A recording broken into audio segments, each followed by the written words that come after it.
Well, that escalated nicely.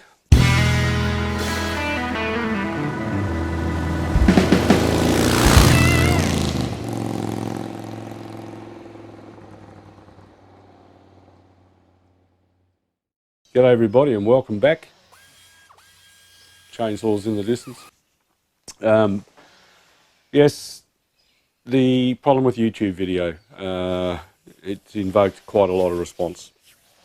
And I was just going to let that lie. I said my piece and leave it at that. There was a lot of really positive response, and I braced myself for a hell of a lot worse. I thought, you know, this is just going to unleash hell and it's going to set the channel back. But I felt passionate enough about what I had to say it. It also, and it did also generate a lot of negative response. A lot of it was very emotive, so you can sort of forgive that because there's quite a lot of people that were responding that have no idea of the history, don't really know the real Derek, have never been exposed to the vindictive side, had their comments blocked, had crazy responses from him. So you get the typical emotive responses about you're jealous, he's got more subscribers than you, what else did we have in there? Whinging Aussie, you've got a boring monotone voice, and even a few of you thought my hat was too big. And that's cool. I don't really care. Del Boy's Garage does have a very carefully measured public persona.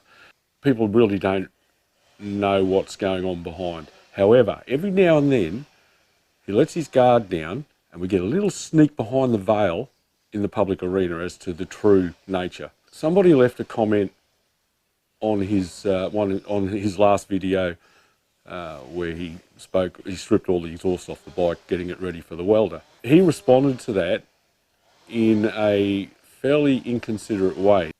I just brushed it off because the reality is that I set myself up for it. I was fully aware that there was going to be a rebuttal and, you know, people were going to come at me, and in order to do this and in order to even have a YouTube channel, you need to have a fairly thick skin. So thankfully I do. But as a lot of you would know, and a lot of you guys are very perceptive and you pick up on things emotionally with me, even when I don't think I do wear my heart on my sleeve, but even when I don't think I'm putting it out there. And many of you know that I have suffered with depression and anxiety. You know, I've lost friends, I've been divorced, my kids have been moved a couple of 1,000 kilometres away, and I've been in a position where I was made redundant from a 20-year employer. And all of these things stack up like straws on a camel's back, and eventually you begin to wobble. Now, I'm reasonably stoic and I can sort of swallow it a fair bit and get through it. And I've got a lot of good people around me that help me with this. But mental illness is a very serious matter. Now, Del's response to Tarantula, or whatever his name was very inconsiderate of that. I'll just leave this here and let it soak in for a minute.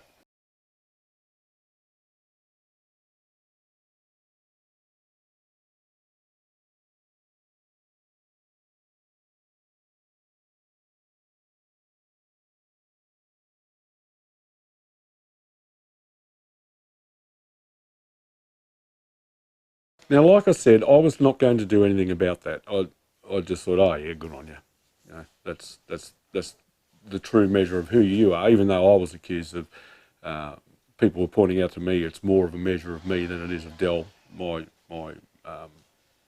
video. But it appeared on a Facebook page, which shall remain anonymous, and triggered one hell of an emotive response, because there are lots of people who are struggling with mental health issues and with anxiety and depression. Being someone who's been through the family court system, which at least in Australia is structured well in favour of women and or mothers, and really there's not a lot of support out there for men. I just want to reach out and say that you know, if you're dancing with the black dog, there is help. Mental health is serious, and it shouldn't be made light of. And I just wanted to say this here and now, because it did trigger a big response among a lot of people in that Facebook post that showed that comment. I'm not personally upset by it, but I am upset by the content. Almost all of us are going to go through some form of depression or anxiety at some stage in our life.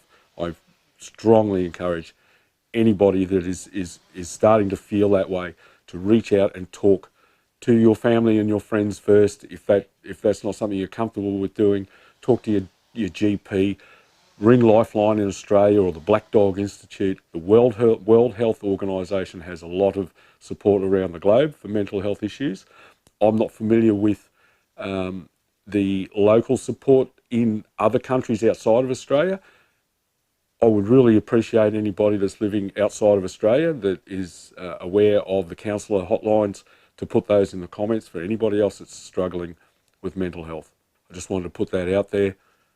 Let's get back to bikes, put this behind us, and continue to enjoy what we do as a community.